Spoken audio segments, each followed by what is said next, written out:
verlos a todos mis hermanitos. Qué bueno es tener esta nueva oportunidad para poder compartir la palabra, para poder animarnos.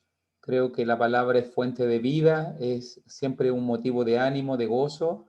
Y hoy día vamos a estar considerando un pasaje que me anima mucho en Mateo capítulo 9 en cuanto a la misión. Allí va a encontrarse la palabra. Vamos a estar compartiendo pantalla también para poder estar mirando y considerando estos versículos bíblicos tan importantes, tan trascendentales en cuanto a la misión que tenemos como iglesia.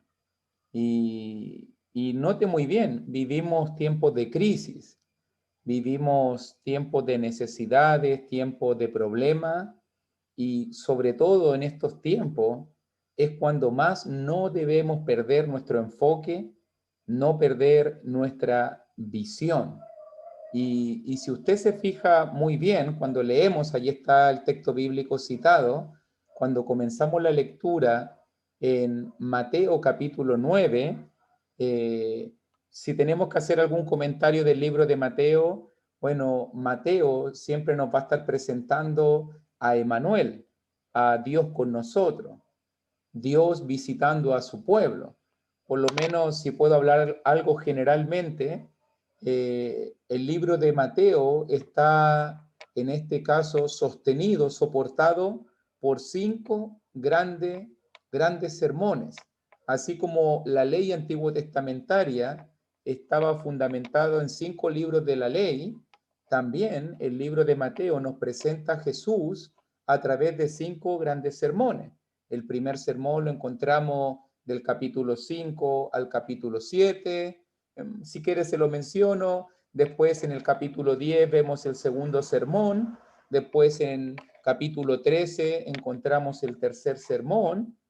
Después en el capítulo 18 el cuarto sermón. Y en el capítulo 23 hasta el capítulo 25, parte del 26, tenemos el último sermón de Jesús, que es cuando Jesús predicó el mensaje final en el templo.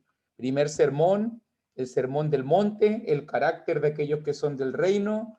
Capítulo 10, segundo sermón, hablándonos en este caso acerca de la misión. Aquí aporta de esto.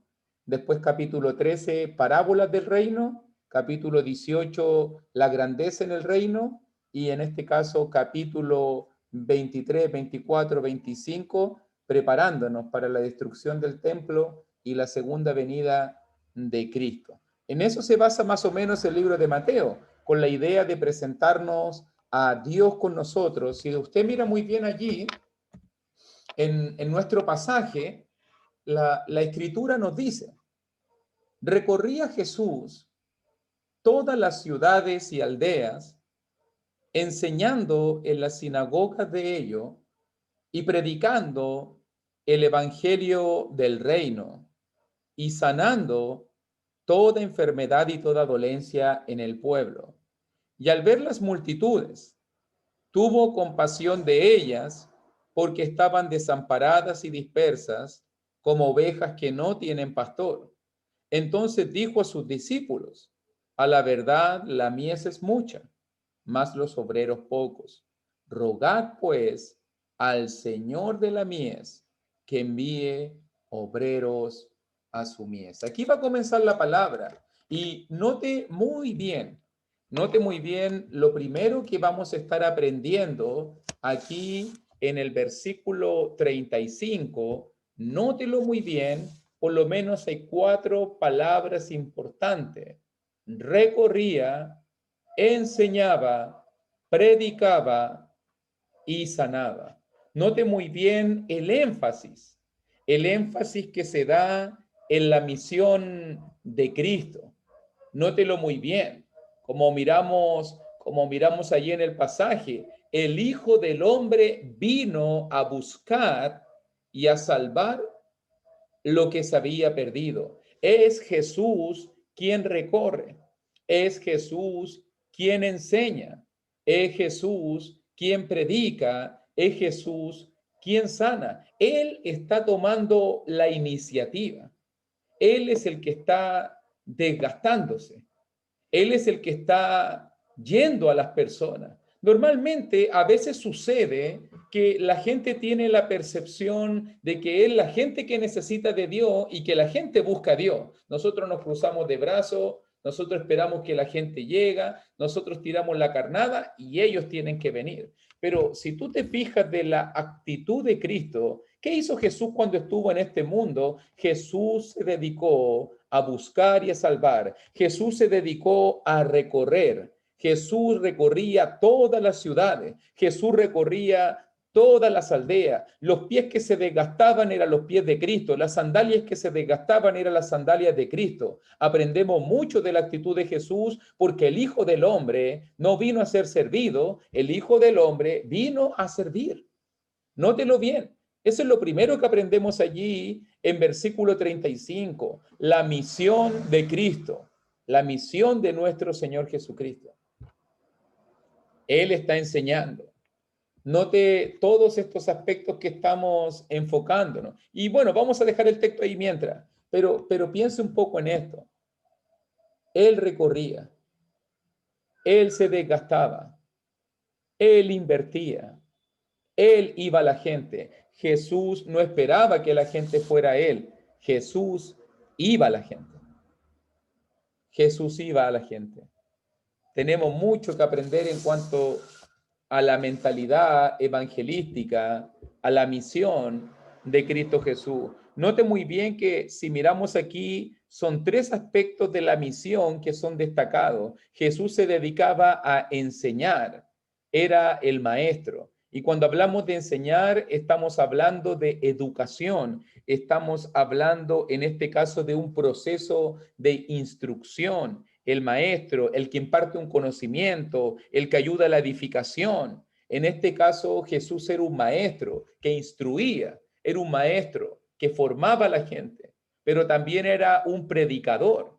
Y nótelo bien que un predicador es el querux, es el heraldo, era ese que se encargaba de dar el edicto del rey.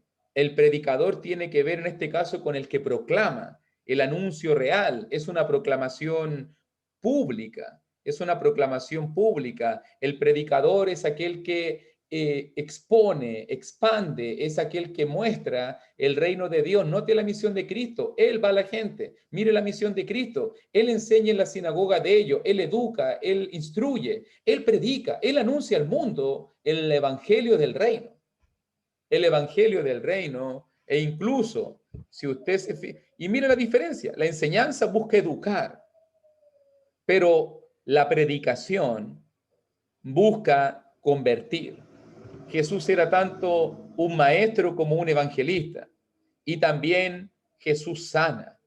Jesús cura las heridas, alivia las enfermedades, sanando toda enfermedad y toda dolencia en el pueblo. Nota muy bien el énfasis. Nota muy bien el énfasis. Jesús quiere la salvación de este mundo. Jesús quiere lo bueno para las personas. Dice en Primera de Timoteo, capítulo 2, versículo 3 al versículo 4, porque esto es bueno y agradable delante de Dios, nuestro Salvador, nótelo bien, el cual quiere que todos los hombres sean salvos y que vengan al conocimiento de la verdad, el cual quiere. ¿Cuál es el deseo de Dios? El deseo de Dios es que todos los hombres, el deseo de Jesús es que Él vino a buscar y salvar lo que se había perdido. El deseo de Dios es que quiere que todos los hombres sean salvos. ¿Por qué Cristo vino a este mundo? Cristo vino a este mundo por todos los hombres. ¿Por qué vino Cristo a este mundo? Para que todos sean salvos, para que todos vengan al conocimiento de la verdad. Todos vengan al conocimiento de la verdad. También dice Segunda de Pedro, lo conocen muy bien. Segunda de Pedro, capítulo 3, versículo 9. ¿Qué dice la palabra en Segunda de Pedro, capítulo 3, versículo 9? Yo te lo estoy mostrando, tú puedes anotarlo para que después lo sigas leyendo en tu casa, pero te estoy mostrando el texto, te estoy mostrando la cita, y la palabra dice, el Señor no retarda su promesa, según algunos la tienen por tardanza, sino que es paciente para con nosotros, no queriendo que nadie perezca. Grábatelo muy bien, no queriendo que nadie perezca. Jesús vino a buscar y salvar lo que se había perdido. Él quiere que todos los hombres sean salvos y vengan al conocimiento de la verdad, sino que todos vengan, que todos procedan al arrepentimiento. Nótalo bien. Jesús no quiere que nadie se pierda. Jesús quiere que todos se arrepientan. Mucho le decimos a la gente, y este es el mensaje que tenemos que compartirle a las personas. Tienes que arrepentirte. ¿Por qué Cristo todavía no viene? Cristo todavía no viene porque no te has arrepentido, porque no has cambiado, porque no te has salvado, porque no has conocido la verdad. Dios está dando un segundo más de vida, Dios está dando un minuto más a este mundo, Dios está dando una hora más a la humanidad, solamente porque Él quiere que todos procedan, que todos vengan al arrepentimiento. La gente hoy en día tiene la venida de Cristo por tardanza. La gente hoy en día se burla. ¿Y cuándo viene Cristo? ¿Y dónde viene Cristo? ¿Y cuándo va a venir el Señor? La gente se confía. Muchos toman decisiones, tienen sus vidas decidida ya por años y años, pero cuidado, si Dios no ha venido en este minuto, si Dios no ha venido en este segundo, es solamente porque Él es paciente, porque Él quiere que tú y yo nos arrepintamos. Esa es la misión de Cristo. Cristo ha venido a enseñar, Cristo ha venido a predicar. Dice su palabra, id por todo el mundo y predicad el evangelio a toda criatura. El que creyere y fuere bautizado será salvo, mas el que no creyere será condenado. Vayan por todo el mundo. Esta es la misión de Cristo, esta es la visión de Cristo. Cada región, cada pueblo, cada aldea, cada lugar, Jesús quiere que su palabra sea anunciada. Jesús es el maestro que está enseñando. Jesús es el predicador que está proclamando. Jesús nos está mostrando el ejemplo de cómo quiere que llevemos la misión. Jesús nunca te va a pedir algo que Él no estuvo dispuesto a hacer primero. Jesús no te va a pedir que vayas por todo el mundo si Él no fue por todo el mundo, si no fue por cada aldea, si no fue a cada región, si no fue a cada lugar. Él envió a su iglesia porque Él nos dejó el ejemplo. Por eso también Jesús puede decirte, bautízate, porque yo me bauticé. Jesús puede decirte, toma la cena, porque yo la tomé. Jesús te puede decir, pon la otra mejilla, porque yo la puse. Jesús te puede decir, ama a tu enemigo, porque yo lo hice. Jesús te puede decir, vayan y prediquen, porque eso fue lo que Jesús hizo. Jesús nos ha dejado un ejemplo. Jesús nos ha mostrado. Esa es la visión de Cristo. Todo el mundo, toda criatura.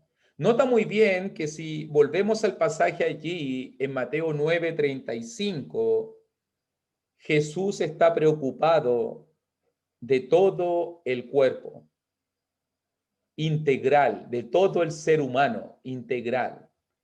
Jesús se preocupa de educar, Jesús se preocupa de predicar, pero Jesús también se preocupa de sanar. Y esto debe ayudarnos mucho a desarrollar una visión misionera, porque si tú te fijas muy bien, si lo único que le llevamos a la gente es un mensaje y no nos preocupamos de sus necesidades, la gente no va a tener el estómago, la mente, el corazón preparado. Por eso Jesús es el maestro por excelencia. Él se preocupa de las enfermedades, se preocupa de la sanidad, se preocupa del cuerpo físico, se preocupa de que el individuo esté bien para que después pueda escuchar la palabra y pueda salvarse. Pero a veces nosotros vemos que la iglesia hace énfasis solamente en la predicación apostólica y le predicamos el evangelio a la gente y le predicamos la palabra a la gente y ayudamos a la persona en lo espiritual, pero en lo material la gente no está siendo ayudada. Y otras personas inventan el evangelio social. Y lo único que se dedican es a llevar la comida, llevar la sanidad, a preocuparse del cuerpo físico, pero nunca le llevan la palabra. Si tú te fijas muy bien, Jesús es el maestro integral. Se preocupa del alma, pero se preocupa del cuerpo. Se preocupa del espíritu, pero se preocupa también de la integridad del individuo. Por eso que Él enseña, por eso que Él predica, por eso que Él sana. Él puede estar dando el mensaje más bonito, pero imagínate cuántas veces ha pasado. Pero si la gente tiene hambre en su estómago, no va a recibir, no va a recibir. Jesús me encanta como es de maestro, sí, No sirve un estómago vacío. No sirve un estómago vacío, pero con la palabra, ya que mostraría solamente espiritualidad, pero mostraría de nosotros que no tenemos misericordia. Tampoco sirve estar saciado físicamente, pero sin un mensaje. Al final, la persona estaría perdida completamente, pero con su estómago lleno. Eso también hablaría mal de nosotros, ya que seríamos gente insensible ante el dolor y la necesidad de nuestro prójimo. Jesús en este pasaje es Emmanuel, Dios con nosotros, Dios bendiciendo, Dios preocupándose por las necesidades de este mundo. Preocupándose por las necesidades de este mundo. Esa era la misión de Cristo. Recorría, enseñaba, predicaba, sanaba. Pero ¿cuál es la motivación de él? Míralo por favor allí también, versículo 36. Ya vimos la misión de Cristo. Ahora vamos a ver en versículo 36 la motivación de Jesús al ver las multitudes. Dice el versículo 36.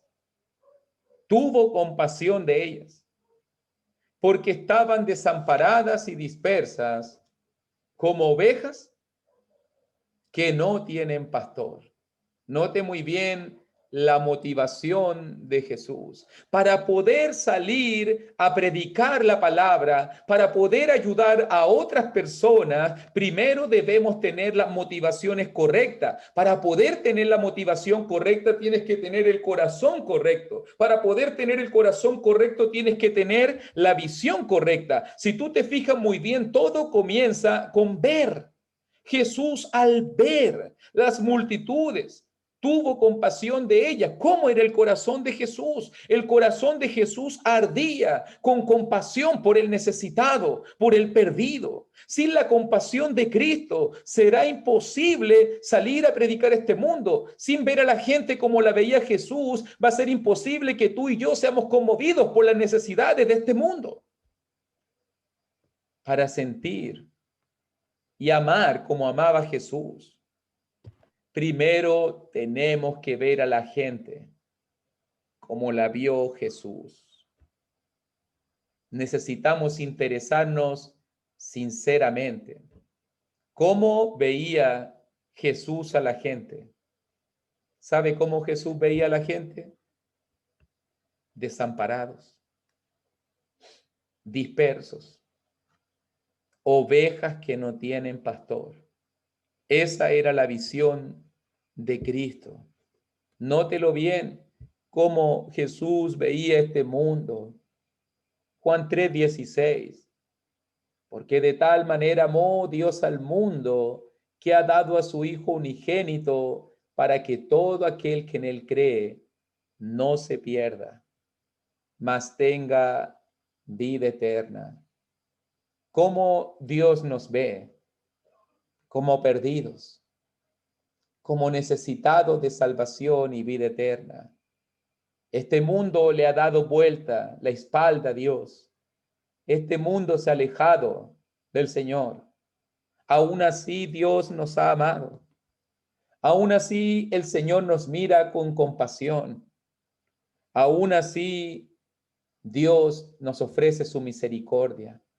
Y de la misma manera nosotros deberíamos estar dispuestos a ofrecerle misericordia y amor a nuestro prójimo. Sin ese amor sacrificial, nunca este mundo se va a salvar. Pero, ¿por qué Cristo? ¿Por qué Cristo tuvo compasión por nosotros? Si tú te fijas muy bien allí en Mateo 9:36, porque Jesús tuvo la visión correcta al ver, al ver. Al ver se dio cuenta que estaban desamparados. Al ver se dio cuenta que estaban dispersos. Éramos ovejitas que no tienen pastor. ¿Cómo ve Dios? ¿Cómo ve Dios este mundo? Mas Dios muestra su amor para con nosotros en que siendo aún pecadores. ¿Cómo Dios nos ve a nosotros? Como pecadores. ¿Quién tuvo que asumir el costo? Cristo Jesús. Dios mismo nos mostró su amor. ¿Cómo Dios ve a este mundo? Dice en Isaías 53, versículo 6, todos nos descarriamos como ovejas, cada cual se apartó por su camino, mas Jehová cargó en él el pecado de todos nosotros. ¿Cómo nos ve Dios? Nos ve como pecadores, nos ve como perdidos, nos ve como ovejas que nos hemos apartado del redil de nuestro pastor, desamparados, abandonados, solos, sin un rumbo fijo, sin guía, sin un camino, sin un líder. ¿Cuál es el camino de este mundo? Si Dios no nos hubiese mostrado su palabra, hermano, si el Señor no hubiese venido a este mundo, si no hubiese habido un evangelio que predicar, una salvación que proclamar, ¿dónde estaríamos ahora? Sin la compasión de Dios. Maravillosa gracia. Dios te vio, Dios me vio. No éramos dignos. Dios tuvo compasión de ti. Así nos ve Cristo. ¿Y sabes qué? Ese es uno de mis desafíos más grandes. Uno de los desafíos más grandes que tengo en mi vida, una de las peticiones constantes que tengo en mi corazón. Ayúdame, Señor, a ver a la gente como me ves tú a mí. Ayúdame a mirar a los otros como me ves tú a mí. ¿Sabe cuál es el problema? Que a veces nosotros miramos a la gente y no somos conmovidos. ¿Qué va a cambiar este otro? ¿Cuándo se va a arrepentir aquel? No, no creo que cambie. No, no creo que se bautice. No, ¿cuándo? Y al final son nuestros prejuicios los que muchas veces alejan a la gente, lo que muchas veces nos impiden el poder realizar la obra de Dios. ¿Qué te metes tú? Me pregunto yo. ¿Qué me meto yo? ¿Qué juzgo yo? Es decisión de Dios. Esa persona es una oveja perdida. Yo era una oveja perdida. Metido en la droga, metido en el alcohol, metido en las pandillas. Éramos personas perdidas. En la violencia, en lo delictual. ¿Qué seríamos sin la misericordia de Dios, hermano? ¿Qué seríamos sin el perdón de Dios? Si tú te fijas, la motivación de Cristo no fue tu dignidad, no fue mi dignidad, no fue lo bueno que yo fui, lo correcto que yo fui. Yo fui la persona más incorrecta. Y aún así Dios tuvo misericordia. Tú fuiste la persona más pecadora. Y aún así Cristo tuvo misericordia. Y te miró con compasión, y me miró con compasión, y me vio como una ovejita perdida, extraviada, como una ovejita que necesitaba guía. Así llegó el Señor. Esa es la compasión de Cristo. Esa es la compasión de Cristo. Pero fíjate muy bien, avancemos en el pasaje. Tercer punto, hemos visto la misión de Cristo. Hemos visto la motivación de Cristo y ahora vamos a estar mirando la evaluación de Jesús, versículo 37. Después de ver a las multitudes, entonces dijo a sus discípulos: a la verdad, la mies es mucha, mas los obreros pocos. Esta es la parte triste del pasaje, mi hermano. Jesús vio a la multitud, Jesús vio el tamaño del trabajo, Jesús vio la calidad de la obra, Jesús vio la amplitud, pero Jesús se dio cuenta que muy pocos están involucrados, que muy pocos están comprometidos. La mies, el campo, la cosecha es grande, es abundante. Hay lugar para todos, hay trabajo para todos. El problema, los obreros son pocos. Pocos quieren comprometerse. Pocos quieren llevar la misión de Cristo. Pocos quieren mirar a otro con compasión. Pocos quieren enseñar, predicar, sanar, ayudar, recorrer. Pocos son los que quieren llevar la visión de Cristo. ¿Por qué hoy en día los pocos tienen la visión de Cristo? Y no estoy hablando del mundo, estoy hablando de la iglesia. Porque hoy en día pocos están comprometidos con la misión de Cristo. ¿Sabe cuál es el problema? El egoísmo. El egoísmo. Mira cómo lo decía ¿Cómo lo decía Pablo? Pablo la dejó clarita. Cuando yo miro Filipenses 2:21, yo digo, hermano Pablo, hace 2000 años atrás lo dijiste, pero es la papa, es lo que está pasando ahora, es lo que pasó hace 2000 años y es lo que va a pasar siempre mientras existe el egoísmo. Porque Pablo dijo en Filipenses capítulo 2, versículo 21, porque todos buscan lo suyo propio, no lo que es de Cristo Jesús. La gente está preocupada en sus propios negocios, la gente está preocupada en su tiempo, en su dinero, en sus planes, en sus sueños, en sus estudios, su trabajo, su familia. La gente está pensando en lo suyo, nadie está pensando en Cristo, nadie está pensando en la obra, nadie está pensando en el otro. Esa es mi tristeza. La gente está mirando a los demás. La gente está buscando lo suyo propio, el egoísmo. Esto es cuestión de vista, hermano. Jesús vio y sintió compasión. Jesús vio y quiso responder, quiso ayudar.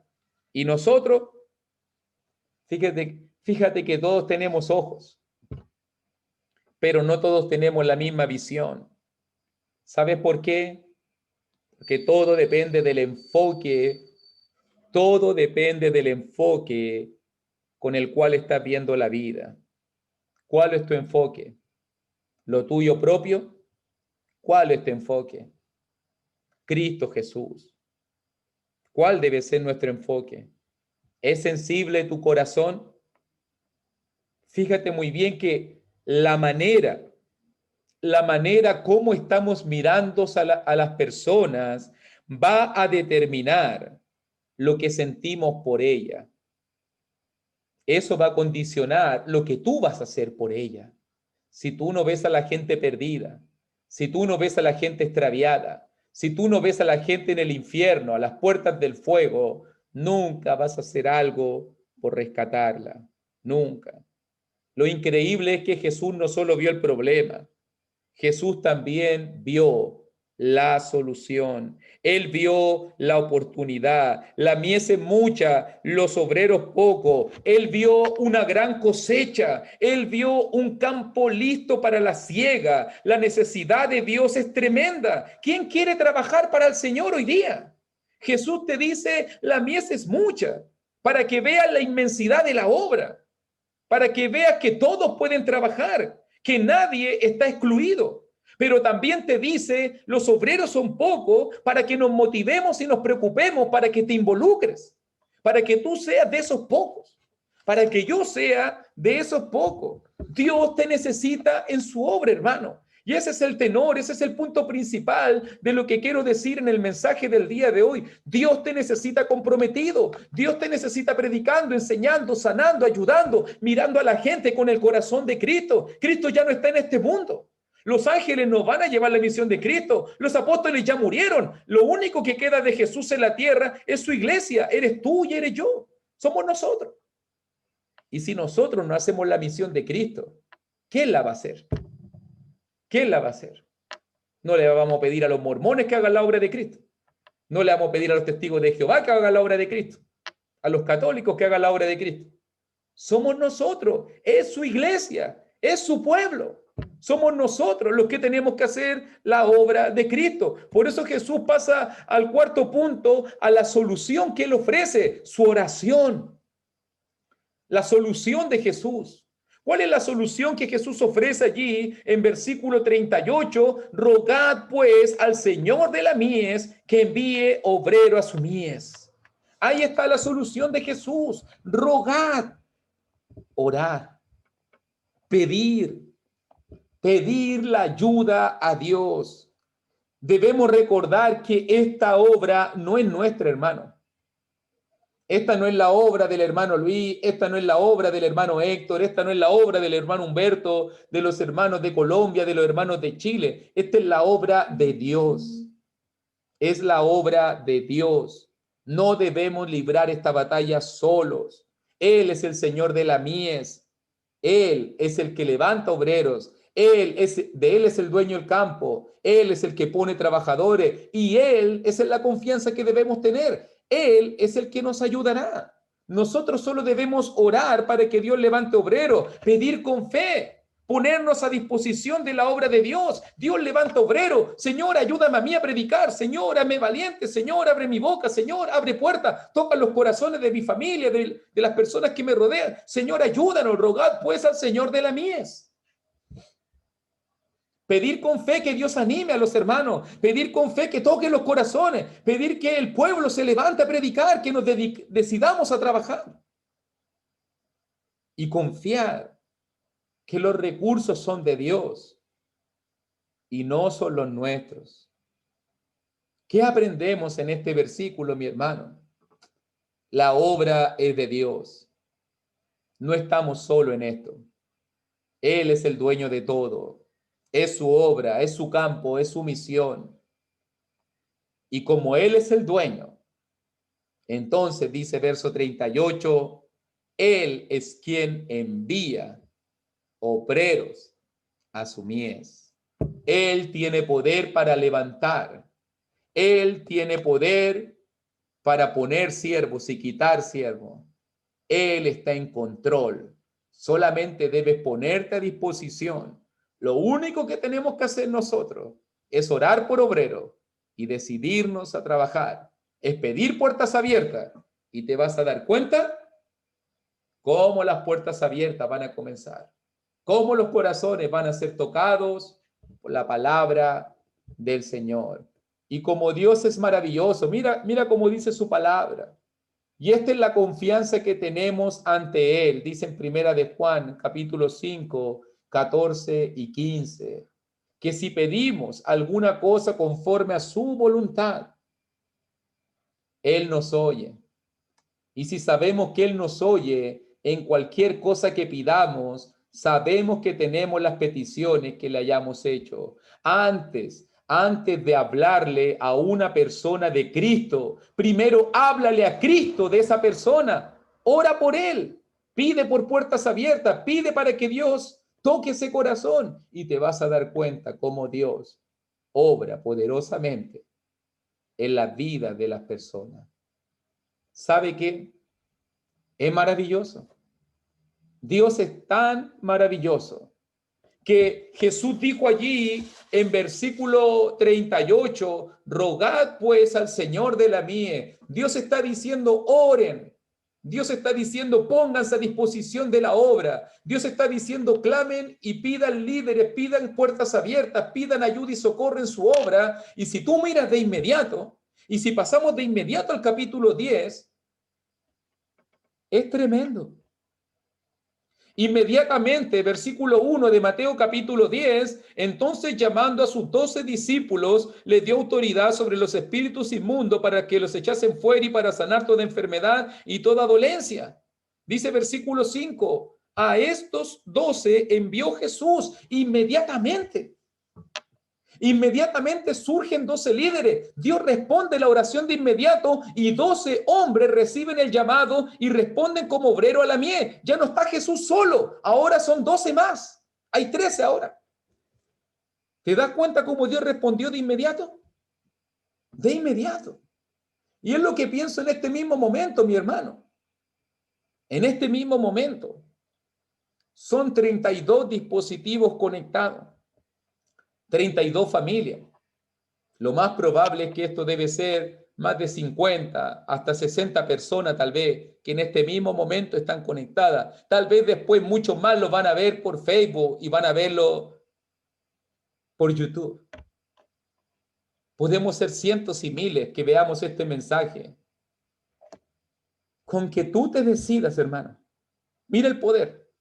Con que tú que los estás escuchando, te decidas en compartir el evangelio a otro, en ponerte a disposición de Dios, en entregarte como un obrero para Cristo, en ayudar a otro para que llegue a Cristo. Imagínate a cuánta gente podemos llegar. Solamente con que tú te decidas con uno. Solamente con que tú le compartas a uno. Ya podríamos ser inmediatamente cientos o miles. Y con que ese uno que llegó se comprometa con uno, imagínate cuántos podemos ser. Podemos ser millones y millones. La tristeza, los obreros son pocos. Pocos quieren involucrarse. Pero todos los recursos están en Dios. 12 líderes se levantaron. 12 líderes se comprometieron. 12 líderes se pusieron a disposición de la obra de Dios. Y tú y yo, hermano, que estamos en este mismo momento escuchando la palabra, ¿de qué sirven tantos sermones? ¿De qué sirven tantos estudios? ¿De qué sirve estar conectado a cada rato y a cada hora y cada día y en cada lugar si no vamos a estar compartiendo el Evangelio de Cristo? Si no vamos a estar practicando la voluntad de Dios. Es tu misión, es tu responsabilidad ver los medios y las oportunidades de poder compartir el Evangelio al que está perdido. Por eso me recuerdo mucho las palabras de David, ya anciano, cuando estaba a punto de dejar el trono, cuando iba a dejar al joven Salomón, inexperto Salomón, tremenda misión que iba a desarrollar en su vida este siervo. Y David, preocupado como un padre, le dijo a su hijo Salomón, anímate, Primera de Crónicas 28:20. Anímate y esfuérzate. Y esas son las palabras para hoy día, para ti y para mí. Anímate y esfuérzate, y manos a la obra. No temas ni desmayes, porque Jehová Dios, mi Dios, dice David, estará contigo. Él no te dejará ni te desamparará hasta que acabes toda la obra para el servicio de la casa de Jehová. Dios está con nosotros, hermano. Anímate, esfuérzate, manos a la obra. ¿Cuánta gente hoy en día está ensimismada en el egoísmo? Ellos quieren estar bien, ellos quieren estar bendecidos, ellos quieren estar saciados, ellos quieren estar edificados, pero el mundo se está perdiendo y la gente tiene que decidirse a salir, a predicar la palabra, a salvar al otro, a ayudar a que muchos más estemos preparados. El mundo se está perdiendo. Todos los días muere gente por el COVID y por otras enfermedades. Todo el día hay gente que se está perdiendo y se está perdiendo este mundo sin Cristo y la responsabilidad de la iglesia. Dios no va a culpar a las denominaciones. Dios no va a culpar a las sectas, a los inconversos, al escéptico, al ateo. Dios no va a culpar a ellos. Ellos están condenados. Dios va a culpar a su iglesia, que no ha sido activa en el ministerio de la predicación, que no hemos llevado adelante la misión de Cristo. Hemos aprendido hoy día 5 puntos fundamentales en cuanto a la misión de Jesús, la motivación de Jesús, lo hemos visto allí, ¿cierto? La misión, la motivación, la evaluación de Jesús, la solución de Jesús y la respuesta de Dios. Que el Señor nos ayude. Anímate y esfuérzate. Manos a la obra. Dios te necesita en la obra, hermano. Dios te necesita preocupado de lo más importante, la salvación de este mundo. Cristo estuvo dispuesto a darlo todo por esa obra, a recorrer y a cansarse. Estuvo dispuesto a predicar y enseñar, a sanar y ayudar. ¿A qué estás dispuesto tú? ¿A qué estoy dispuesto yo por la obra de Cristo? Que Dios te bendiga. Muchas gracias por la oportunidad.